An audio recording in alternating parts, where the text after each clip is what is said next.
Bastidores do Turismo com Guilherme Padilha, da Aurora Eco de São Paulo, agência operadora especializada no viajante de luxo, no turismo de aventura. Desde que a Covid-19 foi decretada a pandemia, muitas das fronteiras, a maioria das fronteiras se fechou para o brasileiro. Então, muita gente que viajava principalmente para os destinos internacionais acabou tendo o Brasil como opção única de destino. E aí o Guilherme Padilha vai falar aqui para a gente justamente sobre o nicho que ele atua, aventura e luxo e alto padrão. Então, Guilherme, eu vou começar contigo justamente perguntando que produtos que você hoje recomenda para o seu passageiro que de repente ia para o Inter e agora tem o Brasil como opção única para explorar. Cita alguns produtos que você tem vendido bastante durante esse período de pandemia. Legal.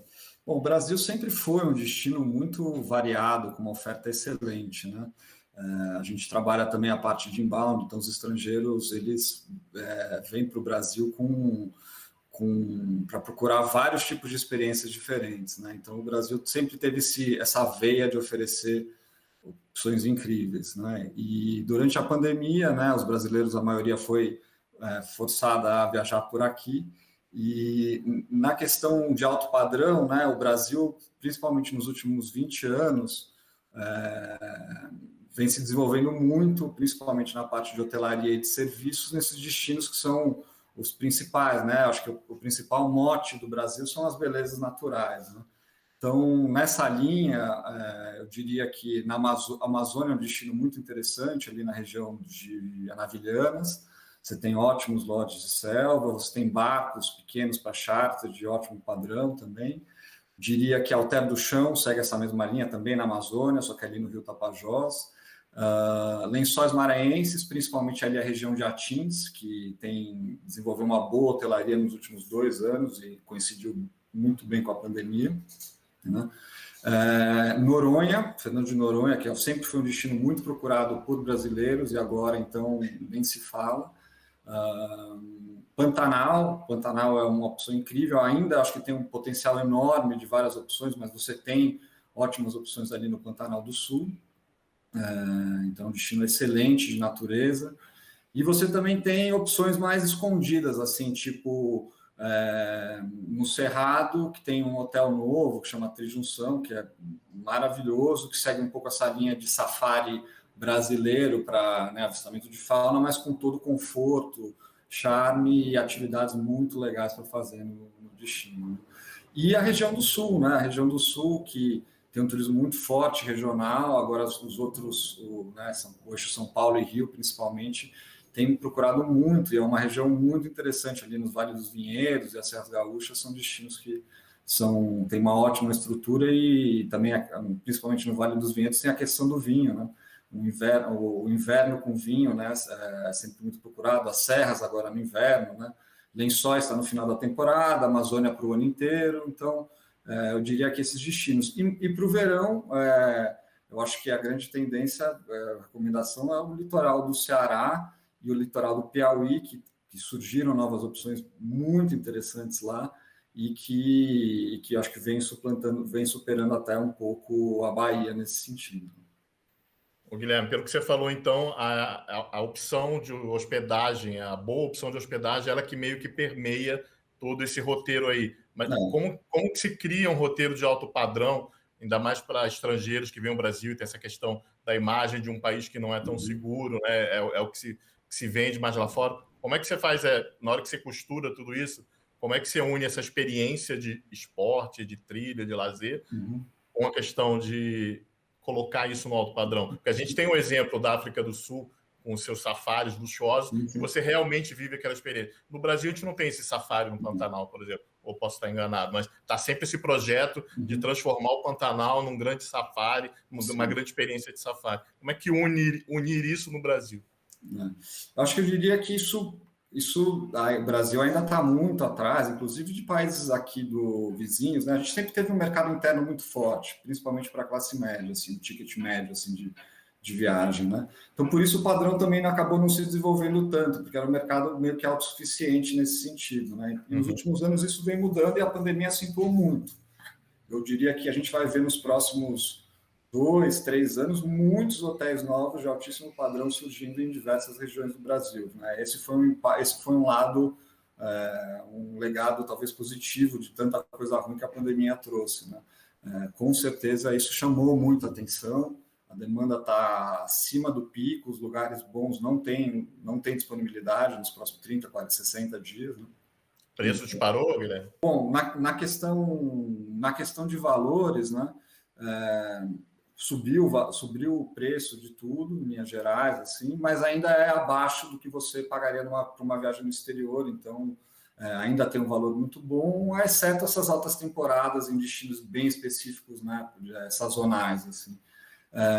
E em relação à questão do destino, né, o que torna um destino, né, um destino para esse tipo de público de alto padrão, acho que diria que a hotelaria é meio que o pilar central, né? Você ter um meio de hospedagem superior, mas também sem serviço e sem atrativos, né, relevantes, né? Ou se você não consegue contar uma história direito para o passageiro que está vindo, aquilo não serve de muita coisa, né? Fica um hotel bonito, talvez num lugar bonito, né?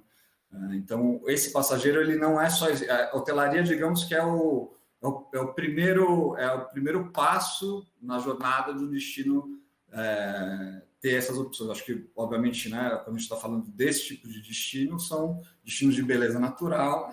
Quando tem um conteúdo histórico, cultural relevante, isso deve ser incluído de forma mais autêntica possível na experiência da pessoa durante a viagem. E a questão de treinamento, né? Acho que eu posso falar um pouco pela Aurora Eco. A gente viu uma oportunidade de mercado 20 anos atrás que era para esses destinos oferecer autosserviço, né?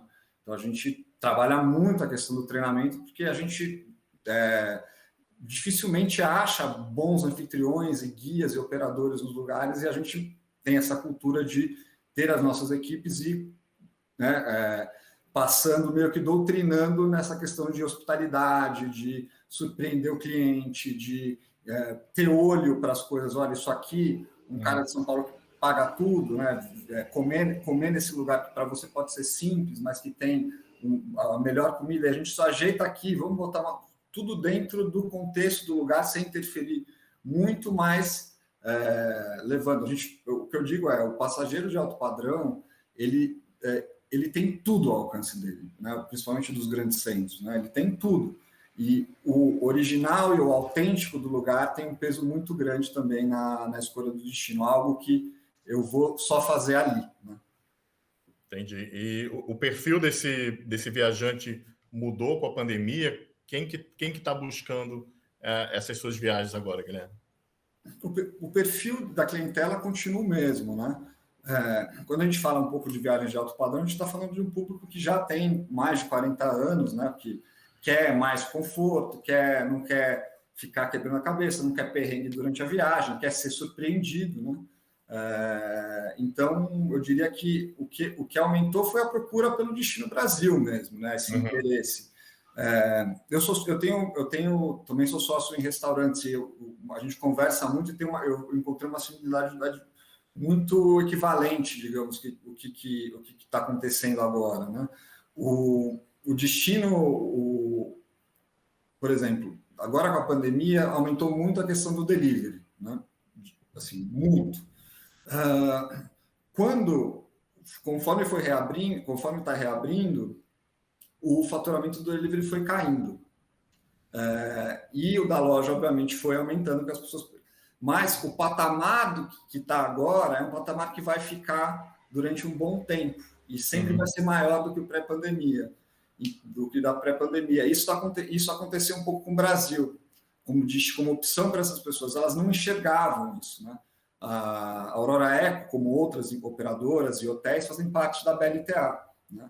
E a BLTA é uma associação que tem esse propósito de divulgar esse Brasil, esse tipo de produto, né, e destinos brasileiros no exterior e no Brasil, né? Porque existem, a BLTA tem 36 membros, né, e tem outras opções que poderiam estar dentro que não estão, ou estão entrando na BLTA, mas, ou seja, o Brasil é muito rico, né? Quando você fala assim, o Brasil tem 40 opções de luxo para você conhecer, né?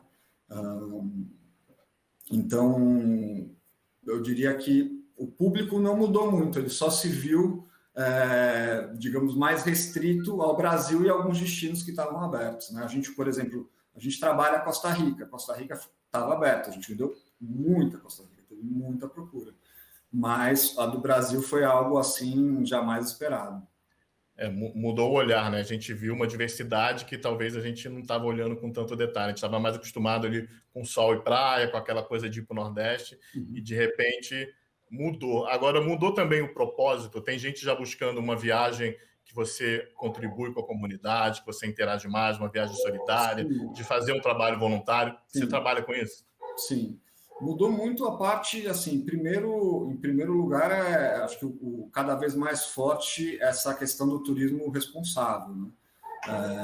Um turismo que traz valor ao lugar, né? Então, no caso da nossa operação, ela tem essa regra sine qua non que 70% do faturamento ele precisa ficar no destino com as pessoas do destino. Isso é fundamental para que o turismo seja de bom impacto, né? Que não seja a primeira exploração. E a segunda parte é que, por natureza, esses destinos são de natureza, né? Então, a gente, por exemplo, só trabalha com hotéis que têm programas ou certificações ambientais, né? Muitos hotéis têm reservas, RPPNs anexadas ao hotel, na beira do parque, aumentando a área de preservação.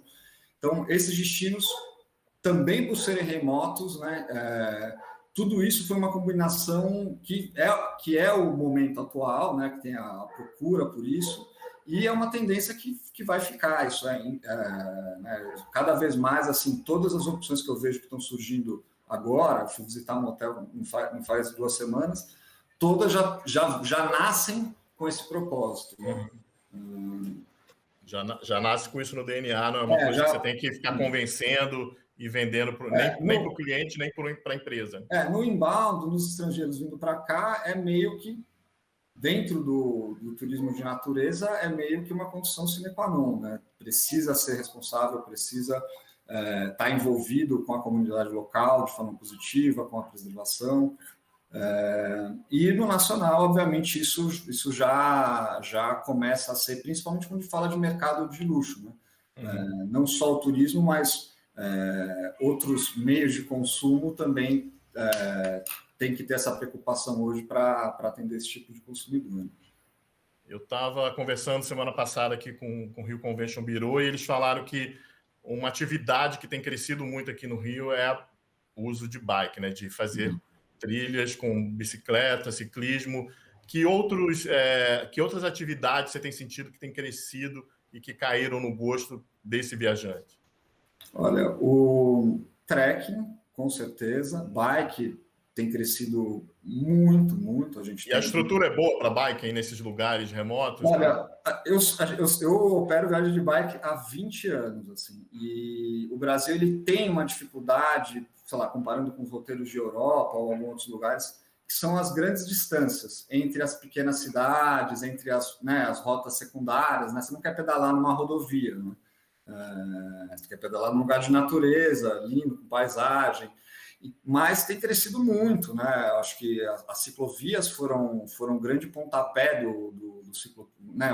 Não pontapé, mas foram o grande boost do cicloturismo no Brasil, já isso, né? Essa tendência já de 10 anos atrás, e agora você vê que tem assim rotas, você vê que algumas secretarias de turismo. Então, por exemplo, a gente está indo para Pipa agora para ver outra rota de bike que a gente tem ali na região ali de Timbal do Sul. Então, sim, é uma crescente, é uma demanda, acho que os órgãos de turismo estão começando a detectar e se importar, né? Sei lá, no Vale dos Vinhedos tem trechos bons de ciclovia que foram feitos lá, na região lá de Bento Gonçalves. Então, sim, com certeza. Para você, qual é o top 3 aí de rotas de bike no Brasil? Top 3 de rotas de bike no Brasil. Eu sempre desenvolvi viagens de bike ligadas um pouco com gastronomia e vinhos, né? Então, ali no Vale dos Vinhedos, com certeza, é uma das minhas favoritas, e tem hoje tem coisas muito legais, né? Tipo, muito legais mesmo você visitar, e vinhos de altíssima qualidade, né? Isso faz todo o ambiente da viagem, né? Você visitar o pequeno produtor, almoçar na casa dele, né? Provar do vinho dele ali no terroir, daí você pedala mais um pouquinho. Então, acho que combina bem esse comer bem, talvez com um pouquinho de exagero, mas porque você pedalou ali no final. Então, acho que esse Vale dos Vinhedos é um dos meus favoritos. Eu gosto muito, mas é um pouco mais técnico, na Chapada Diamantina, um pouco não avançado, mas é um pouquinho mais técnico, não é uma pedalada fluidona, assim, você tem alguns trechos de descida com buracos e não sei o quê, pega uma hora a bicicleta, põe no ombro, atravessa um córrego, enfim. E Costa do Cacau, né? Costa do Cacau tem se desenvolvido muito para o turismo além das praias, né?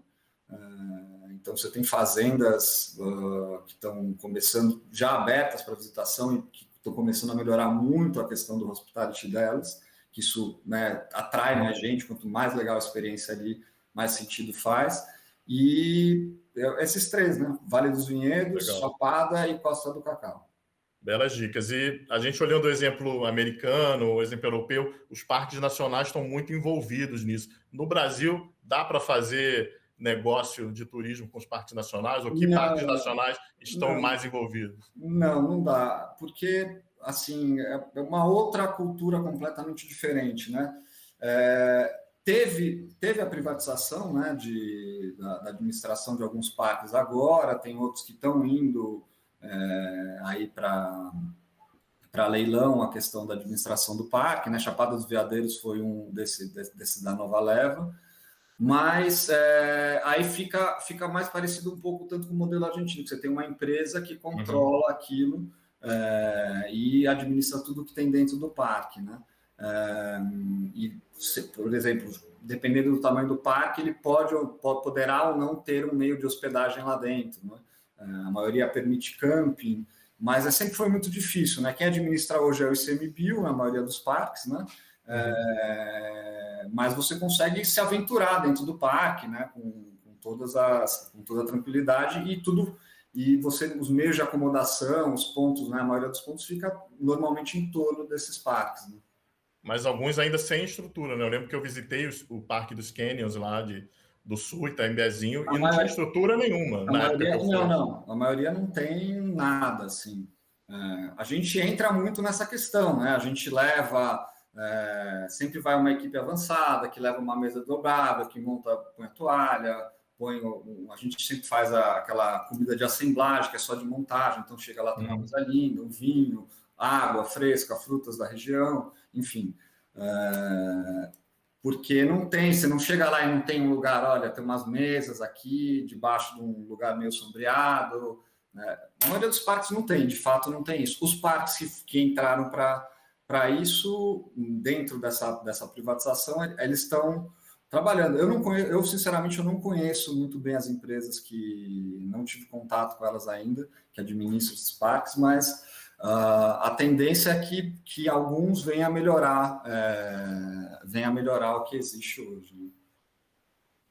Entendi. Vai, Roger. Beleza. Guilherme, a gente já está encerrando. Tem uma última pergunta. O presidente da Brastoa, Roberto Nedelcio, falou recentemente sobre a oferta que o Brasil tem em todos esses nichos que você mencionou, porém que é papel do trade ajudar a transformar tudo isso em produto.